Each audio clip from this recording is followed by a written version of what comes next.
Hey everyone, this is Fallon here with SimNation TV, and I'm going to talk to you about the latest expansion to come out for The Sims 4, called City Living. This is once again going to be 40 USD or your country's equivalent, and with this expansion pack, we do get 1 new aspiration and 2 new traits. So you can be an unflirty vegetarian having fun living in this city. With Create a Sim, we have some very specific themed items going on. So with City Living, the focus is more on cultural diversity, I want to call it. The Create a Sim is focused on two different themes. For the first theme, we've got the ethnic diversity. You see clothing and Create a Sim items designed more towards Sims who might be more Asian or more Indian, Middle Eastern. You see a lot of Chinese and Japanese clothing. There's also, I like to call it Jasmine from Aladdin clothing and hairstyles, more from the Indian and the Middle East, which is nice. Now, if you want to give your Sims more of an ethnic identity, you know, if you've had Asian Sims before, but you never really had Asian clothes. I don't want to even call it Asian clothes, but you know, more background style, like, hey, these are traditional or more reminiscent of Asian culture, so now my Sims can actually look like they're a little bit more Asian or a little bit more Indian. And then on the flip side, you've got the fashion forward modern clothes, which, you know, are a little more on the artsy side, but they actually look pretty nice. My only gripe with the Create a Sim this time is pretty much that the colors can be very odd at times. For the cultural clothes, it seems like they kind of went free with their color choices. Some of them I don't particularly like. Some of them are very bright and contrasting. You know, everyone has their own opinion, however, so you might be totally fine with the color options for a lot of these clothes. However, you know, we are a little lacking on the men's options, and the kids' options are almost nil. So this pack definitely focuses on female adults, teens, young adults, and elders all pretty much share the same clothing pool. So just kind of forgetting a little bit about the kids.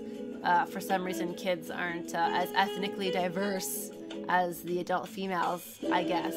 But, you know, it is nice to get some more specific and focused attire so that we're not just always getting very similar clothes, clothes with no unique identity. So now you have the option to make your Sims look a little bit more ethnic if you like. Take it or leave it, you know, take it for what it's worth. But as for the rest of the game, I'm gonna talk a little ahead because the Create a Sim, I took the time to go through all of the options. You do get some extra options in Create a Sim by unlocking different things. I won't really go into detail. You'll be able to explore that for yourselves. But with City Living, the major feature is pretty much bringing back the resurgence of apartments. Sims 2 and Sims 3 had apartments. These are definitely not the Sims 2 style apartments. You do not have the ability to make your own apartments, and if you want to live in them, you have to live in San Myshuno, the new world that comes with City Living. Living in San Myshuno isn't horrible, and they do give you a fairly decent amount of apartments, more than I was expecting, but also at the same time, less than I was expecting. When I think apartments, I think like at least, you know, 6 or 7 or 8 neighbors, but they do kind of limit you in this expansion. You've got at most, you know, four other neighbors, I believe, or 4 neighbors in total. So if you're living there, then you might have 3 other neighbors. I can't remember the exact numbers, but you know, for apartments, it doesn't really help give it the apartmenty feel with having all kinds of neighbors around at all hours of the day and night. As you can see when I go around the map and check out each of the apartments, it is nice. They've added this new feature for Sims 4 where you can see inside the apartments without having to go into build by mode for the building each and every time. So I do like that addition. But you're noticing here, you know, the apartments, you've got 2 or 3 neighbors. So it's really not a complete apartment city, you know, feeling, just kind of hitting the tip of the iceberg. We do have multi-floor apartments. There is one that's 3 levels, and I think there are 2 apartments that are 2 levels. So that's new from Sims 3. Those apartments, you really only had 2 other people living in that apartment, and you never got to see, you know, inside the apartment once you had picked the family you were living in. And they definitely weren't multi-level, so you get a couple of more neighbors. And, you know, as I was saying earlier, you can't make your own apartments, but they do try to make up for that by giving us 2 penthouses that we can move into. And the penthouses function pretty much like houses. You can destroy everything on that level and build whatever you want, minus basements. But aside from that, I think you can have 4 floors, just like a regular house, in all the other neighborhoods. So, you know, a little positive and a negative, you know, that you can't make your own apartments. There's also this new feature, lot traits, which allow you to give up to 3 traits to every lot in the game: residential, commercial, restaurants, you name it. We have more build by mode objects. There's, I mean, not as many as you'd like, and some of the things in there are featured in the flea market aspect of the game, with used objects like used beds and used dressers. You also have the ability to make your apartments look a little grungier, because who doesn't want to live in a grungy looking apartment? But I'll backtrack a little bit there to the lot traits. The lot traits are really nice. They can either improve or hurt your apartment. There are positive and negative ones. Some of the apartments do come with fixed lot traits. They're special apartments, so if you want to live in the apartment that needs TLC, you're going to have to live in that specific apartment. And those are, you know, the ones where the rats are going to be coming out of the walls, and there's an apartment with quiet neighbors. I believe there's only 1 of those, so if you want to have that feature, you gotta live in that apartment. Otherwise, you know, it's not so bad. You can give your apartments the special gnomes that fix everything for you, or you can have apartments that, you know, boost your skills. There was an update prior to this release that gave everybody the ability to use skill boosting lot traits, but if you have city living, you'll be able to use the full array of lot traits. Also in this expansion, we get 3 new careers. These careers are kind of like a mix between the traditional careers and the active careers from Get to Work. However, the new feature that I love, because it's a little bit different than Get to Work, is the ability to work from home. So kind of like ambitions from Sims 3, every day that your sim goes to work in either the politician, the social media career, or the critic career, your phone will beep with a little alarm asking you if you want to send them off to their job or if you want to have them work from home. Now, working from home is, in my opinion, a lot better than the Get to Work system, because you don't just have the 9 to 5 shift to complete your tasks. You've got the whole entire day, and you can take your Sims anywhere, to any world, to any lot, and they're still able to work on those home assignments, which might be things like painting murals. Murals are a new function, a new feature in City Living. You can spray graffiti on the floor or on walls. You might have to blog. You might have to, you know, get more followers or eat at a certain food stall. So, you know, these new work from home assignments, they're still, you know, tasks that you have to check off, but you've got a lot more time to complete them now, and they seem pretty simple.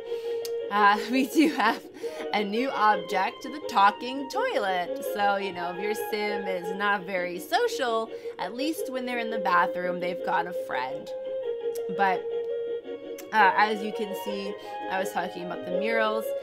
There are murals that you can buy and build in buy mode to place in your sim's home. There are floor murals, wall murals, and also in the common areas of the city, there are places around where they already have murals that you can create, you can remove, you can even deface them with some graffiti, or you can clean them up. So they're not permanent. You know, if somebody already had a mural going and you have a task to paint a mural for 2 hours, you know, you can just erase that mural and start a fresh one. Ooh, excuse me. In my Sim's house, I had them buy the wall mural, and you can see he's going through and painting it. They do look really nice. There are different ones. I think depending on what level of skill your Sims have. I've started the cultural mural a couple of times, and I've gotten, you know, different outcomes from it. But you have to be level 3 in painting, I'm pretty sure, to start the murals. We have a couple of new objects, the talking toilet and the murals, but we also have some additions to existing objects. We have new radio stations. There's Talk Radio, World Culture Radio, and the S-Pop. I personally love S-Pop because to me, I watch so much anime that to me it reminds me of like I'm watching Naruto or some other anime. It's really cool. Not everyone will like it, but you know, I like it. So I thought that was cool that they included that in the game. Along with the, you know, Asian themed Create a Sims. We do have the re-emergence of the gaming console and karaoke. Karaoke is kind of fun. Your Sims start out really bad at singing. Singing is a new skill that they've included, but you do have the ability to sing solo, or if you level up your singing skill, you can sing duets, and they have different genres of music for you to sing. You actually can hear your Sim improving, going from very, very bad to very good, and there's singing competitions. So, you know, you can have a little bit of fun with it. I think if you get high enough in the singing skill, you can even sing in the shower, or you can gain more singing skill while in the shower. So, you know, a nice little object that they added back into the Sims series that we didn't previously have in Sims 4. Another activity that they put in The Sims 4 is basketball. Basketball is kind of funny to watch. You can have like 30 Sims playing on the same basketball court, and they are all throwing the basketballs, and the basketballs disappear after every throw. To me, it's a little silly that the Sims can't go and pick up the basketball. But hey, you know, we're already used to things appearing and disappearing, so why not disappearing basketballs? Depending on what you're doing at the court, the Sims can just, you know, play by themselves. As you can see, there's 4 different Sims here just shooting hoops. You can challenge Sims to like shoot ops, you can dribble, you can coach other Sims. So it's a nice activity, gaining fitness. We have a lot of activities in The Sims right now that help your Sims gain fitness, but I guess, you know, it's nice to just break up the variety so your Sims aren't always at the gym, on the treadmill, or on the workout machine, you know, or, you know, on the slip and slide gaining fitness. I don't understand how slip and slide gains fitness, but you know, it's Sims, and Sims do a lot of things that I don't understand. There's also food stalls. So we don't quite have, they're not quite the same as food trucks like in Sims 3. You know, you can't go down from your apartment and go to the food truck, but there are, I think, 11 food stalls, which is actually very nice. So with these food stalls, you get 27 new recipes that your Sims are able to cook from home without the use of a special stove. But the only, you know, little side note is that Sims have to eat the food themselves. So if one Sim eats ramen and the other Sim eats dango, you know, they won't be able to cross the recipes. That one Sim will have to make the ramen and the other Sim will have to make the dango. You know, I mean, it's not that bad just having each one of your Sims eat the food at the food stalls if you want them all to be able to cook the recipes. And you do have to be careful. Not every option at the food stalls are vegetarian, but if you hover over any food, it will tell you if it's vegetarian safe or not. Another new addition to The Sims 4 that we see here in City Living are festivals. You have a couple of different festivals. They're kind of relegated to the different districts in the world, in the city: the fashion district, the arts district, the spice district. Here we have a romance festival. You're able to buy swag from the festivals, or themed t-shirts that your Sims can then later wear. It's nice to be able to buy like bubbles, romance bubbles. I don't think they put your Sims in a specific mood, but the colors of the bubbles are different. And you can buy fireworks like mortars and Roman candles and sparklers, so that's kind of fun. And then there's also snow globes now that your Sims can buy at each different festival. And sometimes they can look through random boxes, like random hobo boxes on the sidewalk, and attempts to find snow globes. The festivals are a nice, little interesting activity for your Sims to go to, but here at the Romance Festival, there really isn't very much to do.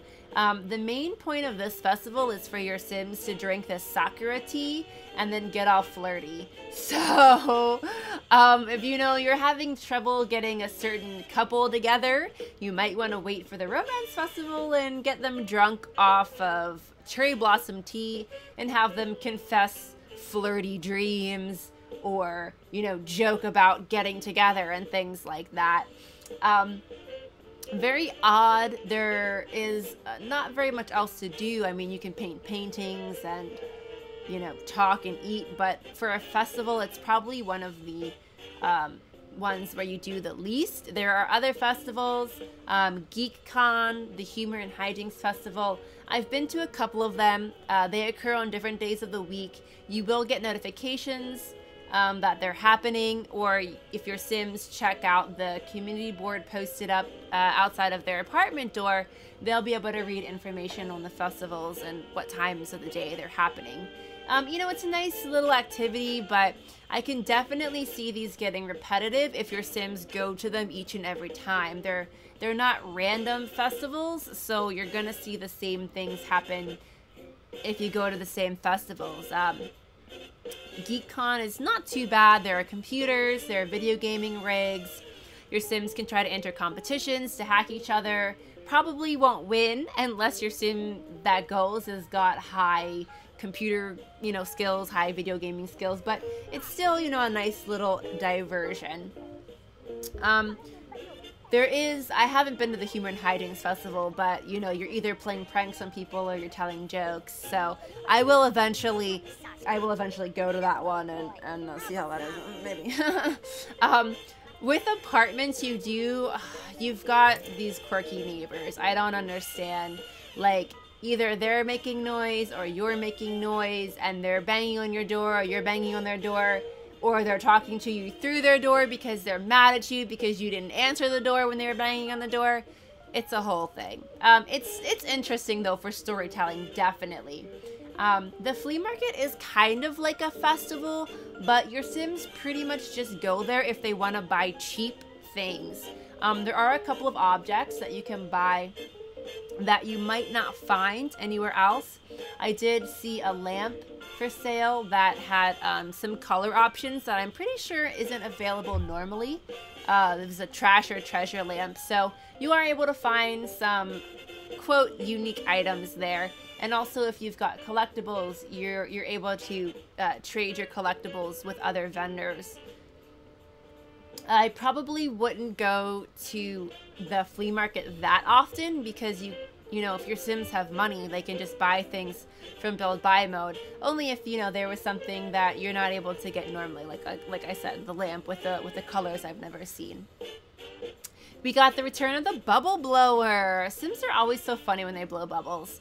There are different flavor options. I can tell you firsthand that the Fairy Fizz makes your Sims sound like squirrels.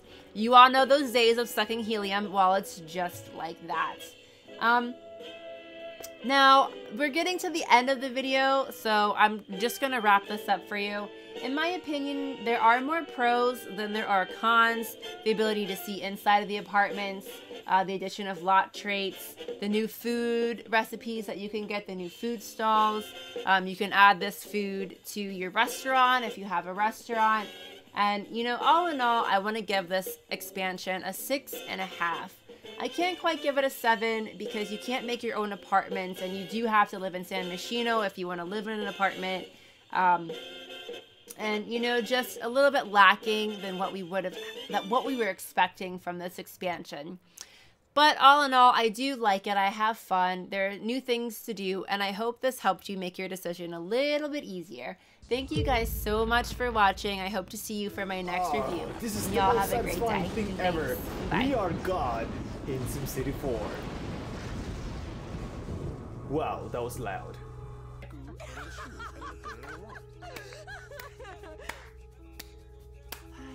Oh, you're gonna eat that, huh? You're gonna eat it. I see. What? Nothing. Okay. And now she is tossing that salad with her... Stop sticking your finger in your ear! Alright, she's tossing the salad with her earwax. It does. Yeah. It does. It does them really well. Okay. Oh, they're coming for you, Pablo! Shit, Run! Oh, yeah. These road trips, man, are killing me. Anyway, let me know whenever we are recording. Hi, and welcome to another episode of Extended Play. I'm your host, this is Stuart, and that is a fancy, fancy sign. Thank you for watching, and I'll see you next time.